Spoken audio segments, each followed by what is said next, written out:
Halo guys, Assalamualaikum warahmatullahi wabarakatuh. Hai, kita berjumpa lagi insya-Allah.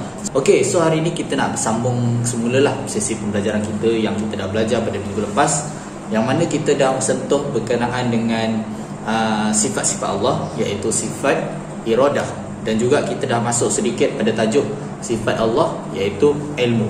So hari ini kita nak go through lagi lah. Kita nak masuk lebih ke dalam lagi. Kita nak belajar detail-detail apa lagi benda-benda penting yang ada pada sifat-sifat Allah iaitu ilmu. Let's go.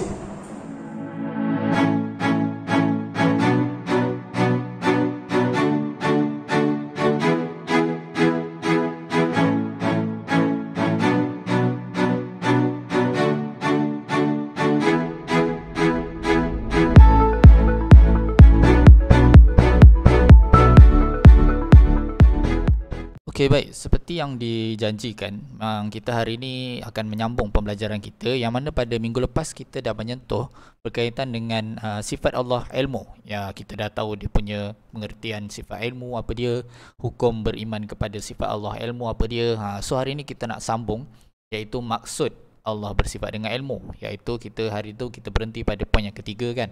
So hari ini kita nak sambung kepada poin yang keempat dan juga yang seterusnya lah, insya-Allah. Kita tengok mana yang kita sempat lah. Okay, so memandangkan anak-anak semua tak ada buku ni lagi, okay, tak apa, kamu boleh tengok pada slide yang Ustaz akan sharekan sekejap lagi. Okay, tolong fokus kepada skrin laptop kamu, skrin komputer kamu, skrin telefon kamu, skrin TV kamu yang berada di rumah. Tolong fokus dan sila fahamkan. Okay, insyaAllah. Okay, so hari ni kita nak tengok kepada maksud Allah bersifat ilmu, poin yang keempat. Sebab kita dah baca poin yang 1, poin 2, poin 3 kan. So kita tengok pada poin yang keempat di sini. Okay, poin yang keempat ni apa bunyi dia? Dia kata Allah juga tahu segala kebaikan dan keburukan hamba-Nya walaupun ia dilakukan secara tersembunyi. Kamu sorok-sorok buat benda yang macam benda-benda yang jahat, Allah tahu. Orang lain tak tahu. Contohnya macam bulan puasa nantilah. InsyaAllah pada bulan 4 ni kita akan menyambut bulan Ramadan. Pada masa tu tiba kamu rasa macam tak naklah puasa. Takkanlah kita ni kalau kita tak puasa ni kita nak mengaku kan, oh aku tak puasa. Tak ada kan. So kita duduk dalam bilik, duduk diam-diam kunci pintu, lepas tu makan KFC. Sudah keluar makan dalam bilik kan. So orang lain tak tahu, tapi Allah tahu. Kamu soroklah apa-apa pun Allah tahu. Bahaya tu. Bahaya. Okey, poin yang seterusnya, poin yang kelima yang bawah ni pula, yang pendek ni. Jika Allah tidak mengetahui, tentulah ia tidak dapat mengawal alam ini. Sekiranya Allah tak ada sifat ilmu, tak ada orang kata kemahiran ataupun ilmu dalam mengendali alam, tentulah Allah tak boleh nak kawal alam ni. Tentulah Allah tak boleh nak kawal waktu malam time bila, waktu siang time bila. Bumi ni berputar daripada mana ke mana. Alam cakrawala ni dia berpusing, tak berlanggar antara planet satu sama lain. Kalau Allah tak ada ilmu, macam mana Allah nak conduct, macam mana Allah nak handle alam ni? Okey. Dan seterusnya poin yang ke-6, yang bawah ni. Ilmu Allah itu sangat luas. Lebih luas daripada lautan yang ada di muka bumi. Oleh itu, ilmu Allah tidak boleh ditandingi oleh manusia. Kalau kita pergi pantai ke, kita pergi laut ke, kita tengok kan pantai ataupun laut tu dah cukup luas dah. Ya Allah, luasnya laut ni. Seram je tengok kan. Tapi sebenarnya, laut tu adalah sekecil-kecil lagi kalau kita nak bandingkan dengan ilmu Allah. Ilmu Allah tu lagi luas daripada lautan yang kita tengok tu. Lautan tu dah cukup luas dah, tapi ilmu Allah lagi luas daripada tu. So ilmu Allah tak boleh ditandingi, tak boleh dilawan lah. Ilmu Allah tu lagi besar daripada ilmu kita ni. Wallahu alam. Terusnya poin yang ketujuh, ilmu yang dikuasai oleh manusia amat sedikit jika dibandingkan dengan ilmu Allah. Ilmu Allah amat luas, tiada batasannya. Kita ni ada ilmu. Kita ni ada je ilmu. Contoh kita belajar tauhid sekarang ni, kita dapat ilmu. Tapi sebenarnya ilmu yang kita ada ni sangat sikit.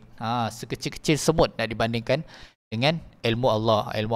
Ilmu Allah sangat luas, unlimited. Macam tu, unlimited. So kita ada ni cuma sedikit sahaja daripada ilmu-ilmu Allah. Ilmu Allah lagi luas daripada apa yang kita ada. Okey. Terusnya poin yang ke-8 di sini, Pendek saja. Allah mengetahui segala perkara yang telah, yang sedang dan yang akan berlaku. Allah tahu dah daripada dulu apa yang jadi. Yang sekarang ni, insya-Allah hari ni, hari Ahad pada 21 Februari ni, Malaysia akan menerima, orang kata menerima vaksin daripada luar negara. Allah dah tahu dah, Allah dah rancang dah. Hari Ahad ni pada tarikh sekian-sekian, Malaysia akan menerima vaksin. Itu dia punya perancangan Allah lah, ilmu Allah, dan yang akan berlaku. Allah sahaja yang tahu kalau kita ambil vaksin ni, adakah kita kebal daripada coronavirus ataupun sebaliknya. Allah sahaja yang tahu efek dia. Okey.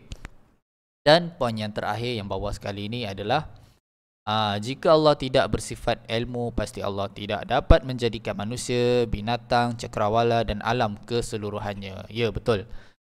Kalau Allah tak ada sifat ilmu, Allah tak ada sifat ilmu, macam mana Allah nak buat alam ni? Macam mana Allah nak handle alam ni? Macam mana Allah boleh buat manusia sedetail-detail macam ni? Ada jantung, ada paru-paru, ada urat-urat, ada darah, semua. Macam mana Allah boleh buat benda tu? So Allah wajib dan mesti kena ada sifat ilmu.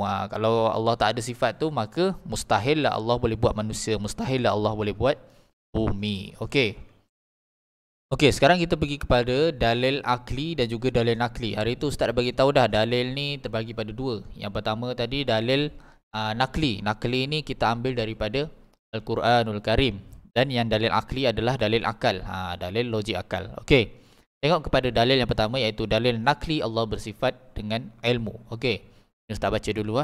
A'udzubillahi minasyaitonirrajim. Ya'lamu ma fis samawati wal ardi wa ya'lamu ma tusirruna wa ma tu'linun. Allahu alimun bidzatis sudur. Maksudnya, dia, yakni Allah, mengetahui apa yang ada di langit dan di bumi, dan mengetahui apa yang kamu rahsiakan dan yang kamu nyatakan. Dan Allah Maha mengetahui segala isi hati di semua dada. Ya, betul. Allah mengetahui apa yang ada dekat langit. Allah mengetahui apa yang ada dekat bumi sekarang ni. Dan apa yang kita semua ni, kita semua macam Ustaz, macam kamu semua yang tengah menonton video Ustaz hari ni, apa yang kamu simpan dalam hati, apa yang kamu rahsiakan, semua Allah tahu. Dan juga apa yang kamu tunjukkan sekarang ni, semua Allah tahu. Semua, everything he know, semua dia tahu. Dan Allah mengetahui segala isi hati. Contoh macam kita ni sekarang ada rasa seronok, Allah tahu. Ustaz tengok muka-muka kamu semua sekarang ni kan, ada yang mukanya sedih, ada yang muka dia monyok je semua kan. So Ustaz tak tahu apa perasaan kamu dalam hati, tapi Allah tahu apa perasaan kamu. Itu maksud dia. Okey, dan satu lagi dalil, yang ni pendek sajalah, yang ni kamu boleh hafal saja, pendek je berserta dengan maksud dia. Wallahu bikulli syai'in alim. Maksudnya, dan Allah mengetahui tiap-tiap sesuatu. Everything he know. Jangan risaulah, semua Allah tahu. Kamu rahsiakan ke, kamu tunjukkan, semua Allah tahu. Okey, kita pergi kepada dalil akli pula. Dalil akli ni dalil akal lah, dalil logik akal. Okey, tengok pada yang pertama ni. Okey, kalau orang tanya, kenapa Allah bersifat dengan sifat ilmu? Kenapa Allah bersifat dengan sifat ilmu? Okey, lepas tu kita kena balaslah ayat ni. Okey, jika Allah tak bersifat ilmu, jika Allah tak ada sifat ilmu, tentulah Allah bersifat jahil, yakni tidak mengetahui. Kalaulah sekiranya Allah bersifat dengan jahil, bagaimana Allah dapat menjadikan manusia, alam dan seluruh cakrawala ini yang begitu teliti ciptaannya? Ya, betul. Kalau kita katakan Allah tu bersifat jahil, contoh confirm lah Allah tak boleh buat alam ni, alam yang begitu detail. Ada pokoknya, ada airnya, ada sungai, ada bukit, ada tanah semua tu. Macam mana Allah boleh buat sedetail-detail macam tu? Kalau kita kata Allah tak ada sifat ilmu, justru Allah bersifat dengan ilmu, maha mengetahui semua perkara yang telah, sedang dan akan berlaku dalam pengetahuan Allah. Okey, tu dalil akal yang pertama. Dalil akal yang kedua, iaitu Allah mengetahui segala perkara yang ghaib atau yang nyata. Sekiranya Allah tidak dapat mengetahui perkara yang nyata dan yang tersembunyi, maka dia adalah jahil. Mustahil Allah bersifat jahil. Ya, perkara ghaib tu adalah perkara yang kita tak nampak dengan mata kasar kita. Contohnya seperti syurga, neraka, alam barzah, apa, yaumul mahsyar, yaumul mizan, semua tu kita tak tahu. Kita tak nampak benda tu. Tapi Allah dah tahu dah keadaan dia macam mana, suasana dekat situ macam mana. Okey. Dan juga benda-benda yang nyata lah yang kita nampak sekarang ni. Contoh yang kamu tengok video ustaz ni, kamu nampak ustaz, ustaz tak nampak kamu. Macam tu lah. So Allah tahu semua benda, everything Allah tahu. Kalau Allah tak tahu benda-benda tu, maka Allah bersifat jahil lah. Tapi Allah mustahil bersifat dengan jahil. Okey. Dan poin yang terakhir, dalil akal yang terakhir yang bawah sekali ni adalah ilmu yang ada pada manusia ni juga adalah milik Allah. Termasuklah ilmu sains, matematik, fizik dan lain-lain. Kita ni ada ilmu. Banyak ilmu kita ada. Kita belajar sains, kita belajar bahasa Melayu, kita belajar bahasa Arab, kita belajar semua. Semua benda. Yang itu juga kita panggil sebagai ilmu Allah juga. Kita ambil ilmu tu daripada Allah juga. Dan kita ni tidak boleh berbangga lah, walaupun kita ni belajar banyak. Kita dah belajar bahasa Melayu, matematik, sains, fizik, kimia, apa benda semua tu, kita jangan banggalah. Sebab kenapa? Sebab ilmu yang kita perolehi kerana ia juga adalah milik Allah. Ilmu yang kita ada ni, sebanyak mana ilmu yang kita ada ni, sebenarnya dia adalah milik Allah juga. Kita ni tak ada apa pun. Kita ni seperti orang kata tadi, seperti semut, nak dibandingkan dengan ilmu Allah yang sangat luas tu. Gitu. So kita ni tak ada apa. Kita ni adalah insan yang lemah. Kalau Allah tak bagi kita ilmu, Allah tak bagi kita pandai, tak jadilah kita manusia. Kalau kita dapat anugerah APC setiap bulan, anugerah pencapaian cemerlang tu kan, bulan Januari dapat, Februari dapat, Mac, April, Mei, Jun sampai akhir tahun, dapat hadiah APC tu, jangan bangga sangatlah. Sebab kenapa? Sebab semua tu adalah hasil daripada ilmu Allah juga. Kita ni tak ada apa. Kalau Allah tak bagi kita pandai, tak dapatlah kita hadiah. Okey.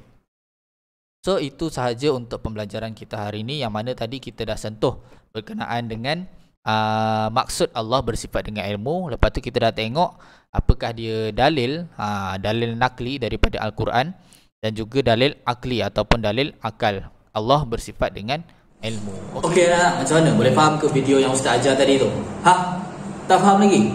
Tak faham lagi tak apa. Boleh ulang lagi video ni. Tengok daripada mula sampai habis, supaya kita ni dapat lagi faham lah apa yang telah Ustaz ajar tadi. Okey. So itu saja untuk pembelajaran kita hari ini. Dan jangan lupa untuk like sekiranya video ni memberi manfaat kepada anak-anak semua. Jangan lupa untuk share kalau video ni memberi manfaat kepada anak-anak dan juga orang lain. Dan jangan lupa untuk subscribe sekiranya kamu nak bantu Ustaz untuk buat lagi video-video pembelajaran seperti ini. Dan juga kamu pun boleh tengok video-video daripada Ustaz. Okey, jangan lupa untuk like, share dan subscribe. Kita berjumpa lagi pada video yang akan datang. Sekian, wabillahi taufik wal hidayah. Assalamualaikum warahmatullahi wabarakatuh. Bye bye.